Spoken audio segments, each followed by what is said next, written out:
ದಿನ ಮ್ಯಾಮ್ ಕನ್ನಡ ರಾಜ್ಯೋತ್ಸವ ಏನು ಹೇಳಕ್ ಬಯಸ್ತೀರಾ?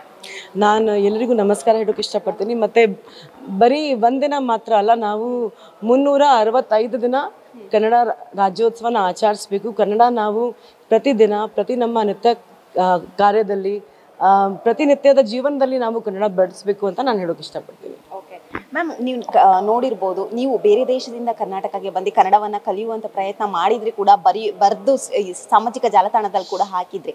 ಆಗ ಎಷ್ಟೋ ಜನ ನಿಮಗೆ ಸಪೋರ್ಟ್ ಮಾಡಿದ್ರು. ಆದರೆ ಇಲ್ಲಿಂದ ಆಚೆ ಕೆಲವೊಬ್ರು ಹೋಗ್ತಾರೆ, ಬಟ್ ಅವರು ಒಂದೆರಡು ಸಿನಿಮಾಗಳನ್ನ ಮಾಡಿರ್ತಾರೆ, ಕನ್ನಡವನ್ನು ಮಾತಾಡೋಕ್ಕೆ ಹಿಂದೆ ಮುಂದೆ ನೋಡ್ತಾರೆ. ಏನು ಹೇಳ್ತೀರಿ ಮ್ಯಾಮ್? ನಾನು ಬೇರೆಯವ್ರ ಬಗ್ಗೆ ಏನೂ ಹೇಳೋಕ್ಕಾಗಲ್ಲ. ಆದರೆ ನಾನು ಒಂದೇ ಒಂದು ಮಾತು ಹೇಳ್ತೀನಿ, ಅಂದರೆ ನಾವು ಅಂದರೆ ಯಾವ ನೆಲ ಯಾವ ನೀರು ನಮಗೆ ಎಲ್ಲ ಜೀವನದಲ್ಲಿ ಕೊಟ್ಟಿದೆ, ಅದಕ್ಕೆ ನಾವು ಮರ್ಯಾದೆ ಕೊಡಬೇಕು. ನಾವು ಇವತ್ತಿನ ನಾನು ಇಲ್ಲಿಗೆ ಬಂದ ಮೇಲೆ 2006ರಿಂದ ನಾನು ಕನ್ನಡ ಮಾತನಾಡೋಕ್ಕೆ ಪ್ರಯತ್ನ ಪಡ್ತಾ ಇದ್ದೆ. ಆವಾಗ ಕೂಡ ನೀವು ನನ್ನ ಹಳೆ ಇಂಟರ್ವ್ಯೂಸ್ ಎಲ್ಲ ನೋಡಿದಿದ್ರೆ, ನಾನು ಆವಾಗ ಸರಿನೋ ತಪ್ಪು ಏನೂ ಯೋಚನೆ ಮಾಡದೆ ಕನ್ನಡ ಮಾತಾಡ್ತಾ ಇದ್ದೆ. ಸುಮಾರು ಸತಿ ನನಗೆ ಹೇಗೆ ಮಾತಾಡ್ತಾರೆ, ಸರಿ ಮಾತಾಡಲ್ಲ ಇವಳು, ಜೊತೆಗೆ ನನ್ನ ಮಾತನ್ನ ಅರ್ಥ ಮಾಡ್ಕೊಂಡು ಕೂಡ ಅವಮಾನನೂ ಆಗಿದೆ. ಸೊ ಆ ಥರ ಸಂದರ್ಭಗಳು ಕೂಡ ನಾನು ನೋಡಿದ್ದೀನಿ. ಆದರೆ ನಾನು ಕನ್ನಡ ಮಾತನಾಡೋಕ್ಕೆ ಬಿಟ್ಟಿಲ್ಲ. ನಾನು ಒಂದು ಬರೀ ಸಾಮಾನ್ಯ ಅಭಿನೇತ್ರಿಯಾಗಿ ಕರ್ನಾಟಕಕ್ಕೆ ಬಂದೆ. ಇಲ್ಲಿಂದ ಹೋದ್ಮೇಲೆ ಶೂಟಿಂಗ್ ಮುಗಿಸ್ಕೊಂಡ್ಮೇಲೆ, ಮತ್ತೆ ಮುಂಗಾರು ಮಳೆ ಶೂಟಿಂಗ್ ಮುಗಿಸ್ಕೊಂಡು ವಾಪಸ್ ಹೋದ್ಮೇಲೆ, ಮತ್ತು ರಿಲೀಸ್ ನಂತರ ಬಂದಮೇಲೆ ನನ್ನ ಜೀವನನೇ ಬದಲಾಯಿತು. ನನಗೆ ಸಿಕ್ಕಿರೋ ಪ್ರೀತಿ, ವಿಶ್ವಾಸ, ಗೌರವ ನಿಜವಾಗ್ಲೂ ಕಣ್ಣಸಲ್ಲೇ ಕಾಣ್ದಿರೋ ಕೂಡ ನನಗೆ ಆ ಲೈಫ್ ಸಿಕ್ಕಿತ್ತು. ಆ ಪ್ರೀತಿ, ಈ ಬದುಕು ಏನಿದೆ ಅದು ಕನ್ನಡಿಗರದಿಂದ. ಸೊ ಹಾಗಾಗಿ ನಾನು ಆವಾಗನೇ ಡಿಸೈಡ್ ಮಾಡಿದೆ, ಬೆಂಗಳೂರಲ್ಲಿ ಇರ್ತೀನಿ, ಕನ್ನಡ ಕಲಿತೀನಿ. ಸೊ ಇತ್ತೀಚೆಗೆ ಜನಗೆ ಅನ್ಸತ್ತೆ, ಓಕೆ ಹೊಸದಾಗಿ ಏನು ಕನ್ನಡ ಕಲಿತಾ ಇದ್ದಾಳೆ ಅಂತ. ನಾನು 3-4 ವರ್ಷದಿಂದ ಓದ್ತಾ ಇದ್ದೀನಿ, ಬರಿತಾ ಇದ್ದೀನಿ, ಎಲ್ಲ ಮಾಡ್ತಾ ಇದ್ದೀನಿ. ಆದರೆ ನನ್ನ ಕನ್ನಡ ಮೇಲೆ ಪ್ರೀತಿ ಶುರುವಾಯಿತು 2006ರಲ್ಲೇ.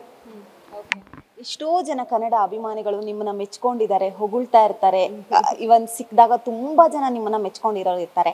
ಸೊ ಕನ್ನಡ ಅಂತ ಬಂದಾಗ ನಿಮಗೆ ತಟ್ಟಂತ ನೆನಪಾಗೋದು ಯಾವುದು? ಪ್ರೀತಿ. ಕನ್ನಡ ಅಂದರೆ ನನ್ನ ಜೀವನ, ನನ್ನ ಈ ಸುಂದರ ಬದುಕೋದು ಕಾರಣ ಕನ್ನಡ. ಸೊ ಕನ್ನಡನೇ ಮಾತಾಡಿ, ಕನ್ನಡನ ಬಡಿಸಿ ಉಡಿಸಿ ಅಂತ ನಾನು ಹೇಳೋಕೆ ಇಷ್ಟಪಡ್ತೀನಿ. ಎಷ್ಟೋ ಪುಸ್ತಕಗಳನ್ನ ಓದಿದ್ದೀರಾ, ನಟಿ ಅಂತ ಗೊತ್ತಿತ್ತು, ಸಿಂಗರ್ ಕೂಡ ಆಗಿದ್ದೀರಿ. ಈಗ ಯಾವುದಾದ್ರೂ ಹಾಡುಗಳನ್ನ ಹೇಳೋದಾದ್ರೆ?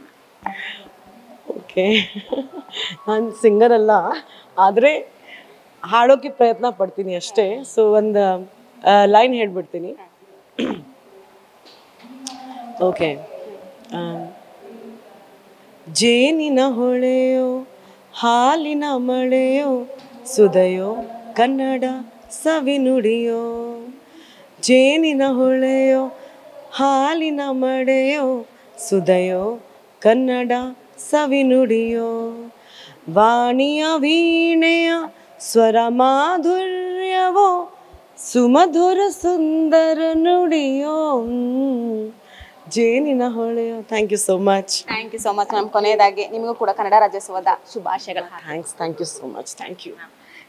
ನೋಡಿದ್ರಲ್ಲ ವೀಕ್ಷಕರೇ, ಇದಿಷ್ಟು ಪೂಜಾ ಗಾಂಧಿ ಅವರ ಮಾತಾಗಿತ್ತು. ಕ್ಯಾಮ್ರಾ ಪರ್ಸನ್ ನವೀನ್ ಜೊತೆ ಐಶ್ವರ್ಯ ಗೌಡ, ಸ್ಪೀಡ್ ನ್ಯೂಸ್ ಕನ್ನಡ, ಬೆಂಗಳೂರು.